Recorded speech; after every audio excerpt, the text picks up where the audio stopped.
lasciato a Marina Pase, no? Sì. No, sì. Scusa. Innanzitutto, insomma, noi volevamo chiarire alcune posizioni, anche perché dalle dichiarazioni che sono uscite proprio il primo giorno di scuola siamo rimasti veramente molto stupiti, da una parte dalla veemenza delle parole usate. La veemenza riguarda il fatto che io durante una conferenza stampa sull'apertura dell'anno scolastico, giusto, mi circoscrivo l'occasione in cui ho espresso il desiderio di mandare in miniera appunto chi protestava. È stato durante l'inaugurazione dell'anno scolastico a Montecchio, dove ho partecipato a questa classe composta tutta da ragazzini extracomunitari, e dove ho detto che è un modo buono di fare scuola, a differenza di altri modi di intendere la scuola, riferendomi ai ragazzi che stavano protestando e quindi a voi, che io avrei mandato in miniera, peccato che non lo posso fare, quindi ho espresso un desiderio perché era una forma optativa, quindi non capisco perché siete offesi sinceramente. Perché diciamo che le sue dichiarazioni sono assolutamente prive di fondamento nel momento in cui noi a scuola ci andiamo, protestiamo perché vogliamo una scuola migliore e cerchiamo di proporre delle idee di alternativa per una scuola a misura di studente e secondo diciamo una prospettiva anche di società diversa. Non protestiamo tanto per farlo. Io sono convinta, guarda, chiariamo subito tutto. Rispetto, io non ho mai detto che un ragazzo non deve protestare o manifestare, anzi, sono la prima che porta avanti un discorso di impegno sociale, di questo ve ne do assolutamente merito. Però sono convinta di una cosa, che il primo giorno di scuola, avere già organizzato tutto questo ambaradan, tutto questo movimento, su basi, tra l'altro, assolutamente confutabili, perché molte delle cose che voi avete... Guarda, le dico, sulle basi, al di là delle proposte, io le voglio dire un attimo anche sulle affermazioni che ha detto, perché secondo me ci sono delle cose che sono... Dimmi le affermazioni, ho detto quella della miniera, ho detto sì, al di là di quella della miniera che dovrebbero seguirmi hai ripetuto anche più volte. No, l'ho detto più volte, dico anche adesso, non lo ritiro. Cioè, se siete qua per avere le mie scuse, le nostre scuse, le sue scuse noi... No, perché voi avete affermazioni invece molto più gravi nel nostro sito rispetto agli insegnanti precari. Comunque andiamo per ordine, tu hai lo scontrino davanti. No, ma infatti c'è una serie di affermazioni che ha fatto che ci ha lasciato soprattutto un attimo, che sono palesemente false. Prima di tutto mi dispiace, insomma, non ci abbiamo mai avuto l'onore di incontrarla, quindi non siamo mai riusciti a confrontarci. Non capisco sotto questo punto come lei possa affermare che la nostra associazione non ha nessuna proposta. Questa è una delle cose che ci ha più offeso, perché insomma noi siamo un'associazione studentesca presente su tutto il territorio nazionale, che basa buona parte della sua azione con giovani studenti delle scuole superiori su proporre delle cose alternative al modello di scuola, al modello di società che vengono portate avanti. E per questo la prendete col governo? Ma con il governo noi andiamo avanti a dire dal 2008, anche prima, che l'idea di scuola e l'idea di società non va bene, perché ci sono dei dati inconfutabili che sono presenti dal 2008, che sono gli 8 miliardi di tagli alla scuola pubblica, che è la manovra finanziaria che è stata portata avanti in questo anno, che insomma, noi stiamo cercando di confutare nel merito, perché insomma, dire che vengono tagliati, che è stata proposta da Prodi e le parole di Bianco. Non stiamo facendo dei discorsi di questo tipo. Allora, prima di tutto un'altra delle affermazioni che aveva detto è che noi portiamo avanti la piattaforma di sigle partitico-sindacali di estrema sinistra, e questo è assolutamente falso. Io ho guardato il vostro sito e non è che siete stati mai fotografati accanto a persone che appartengono al centro-destra, non è mica una vergogna, sai? Infatti nessuno si vergogna di questo. Allora, questo è molto diverso. È vero che voi avete partecipato a manifestazioni sponsorizzate dal CGIL? Sì, basta. Questo non è secondo te il CGIL è uno sindacato di sinistra, di destra? Questo è molto diverso da dire che siamo strumentalizzati, è molto diverso. Sì, ma si capisce benissimo quello che dite. Condividiamo dei temi, ok? Però portiamo avanti una serie di proposte e di idee che vengono dagli studenti.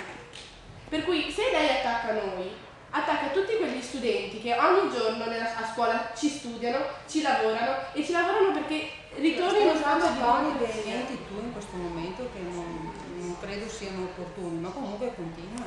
Stai usando tu toni di elementi nei miei confronti. Solamente per dire che nel momento in cui offende noi, sappia che la sua offesa... Io non credo di averti offeso. Sai. Nel momento in cui ci dice che dobbiamo andare a lavorare quando noi stiamo studiando, perché stiamo studiando e stiamo difendendo. Qua dobbiamo parlare in italiano, dobbiamo intenderci. Come avete inteso voi la mia affermazione, che ho modo di dire evidentemente solo del bassanese, io li manderei in miniera. Come l'avete intesa? L'abbiamo attesa come un'offesa non solo a noi ma a tutti gli studenti. No, perché io ti ho fatto una domanda precisa e non voglio un'interpretazione. Cosa hai capito quando io ho detto io li manderei in miniera? Te lo spiego io, perché ognuno si vede. Io li manderei in miniera, vuol dire, è un modo per dire vorrei che questi ragazzi tornassero con i piedi per terra. Quando io non avevo voglia di fare niente, mia mamma mi diceva torna, vai in miniera a vedere come si lavora e come perché l'italiano non è un'opinione, benissimo come si lavora. No, continuate a non capire. Allora, l'affermazione e l'epiteto, e l'invito di andare in miniera è per far capire, viene detta alla gente per far capire che ci sono realtà molto peggiori e che bisogna stare con i piedi per terra. Non la ritiro, ritengo che sia un invito, era un invito mio, non l'accettate, perfetto, continuate a fare quello che volete, ma non la vedo proprio un'offesa è dire sei un deficiente, sei un cretino, quella è un'offesa e io non mi sono messo a dire a nessuno. Invitare un gruppo ad andare a lavorare penso che assolutamente presuppone che noi non abbiamo mai fatto. No, non presuppone, questa è una cosa che concludi tu. Non presuppone assolutamente niente. No. Andate in miniera. Io li manderei in miniera, non presuppone che io ti dica che non hai mai lavorato. Presuppone che devi stare con i piedi per terra e forse devi capire che ci sono realtà peggiori ed essere concreta. Questo è perché tutte le cose che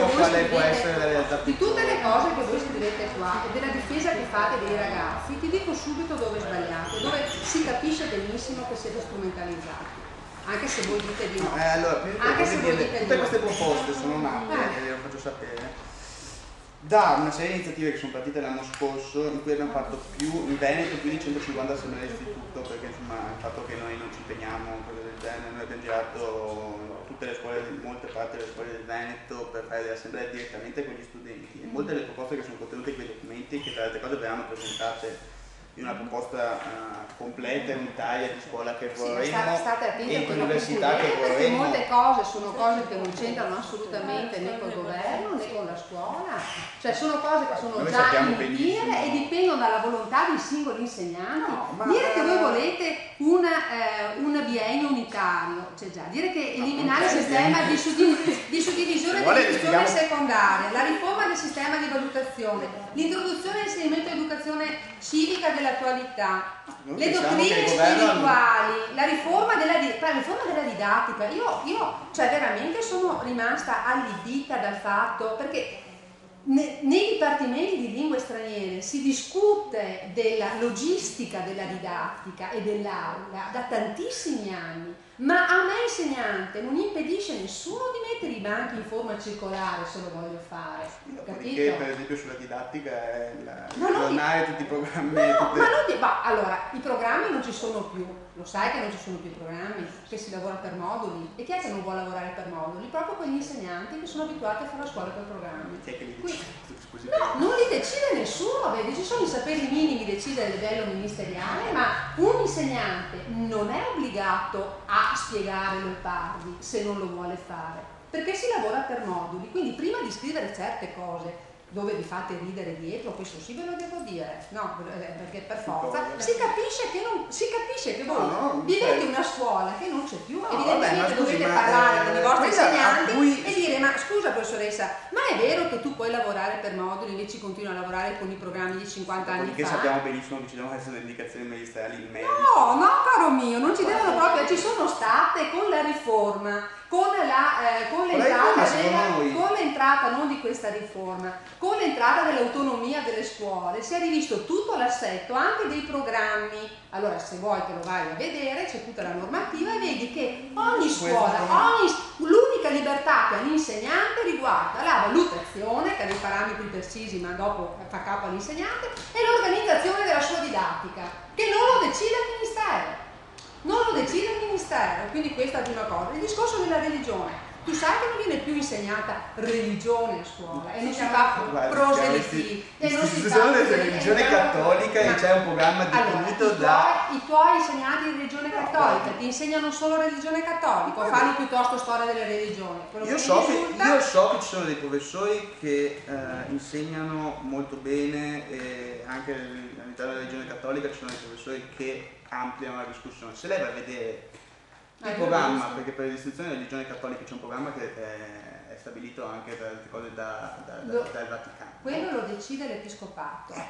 Noi pensiamo su questa cosa che sia ingiusto che venga insegnato, perché si va ad analizzare il programma, si insegna soltanto la religione cattolica. No, nel programma deciso dal Vaticano sia su il programma si insegna, dopodiché, si declina nella realtà è vero che i professori fanno una cosa si declina la religione cattolica con riferimento alle altre religioni presenti nel territorio e presenti nel mondo, tant'è vero che non si fa la Bibbia secondo il Vangelo ma non si fa catechismo lo si fa catechismo, ma guarda che io l'ho letto, sai, forse qua c'è qualcuno che ha letto cose diverse. I corsi facoltativi pomeridiani ci sono già? I corsi facoltativi pomeridiani, se vuole per esempio, le diciamo, i corsi facoltativi pomeridiani esistono, però per esempio una delle nostre più grandi battaglie che abbiamo fatto l'anno scorso è stato quello di vedere come con i tagli della Gelmini, quindi dei tagli famosi, molte scuole, abbiamo avuto più di una ventina di segnalazioni in Veneto, l'anno scorso che i bilanci non erano ancora stati interessati profondamente dai tagli, non potevano più permettersi di pagare i professori per tenere i corsi di recupero estivi, per esempio.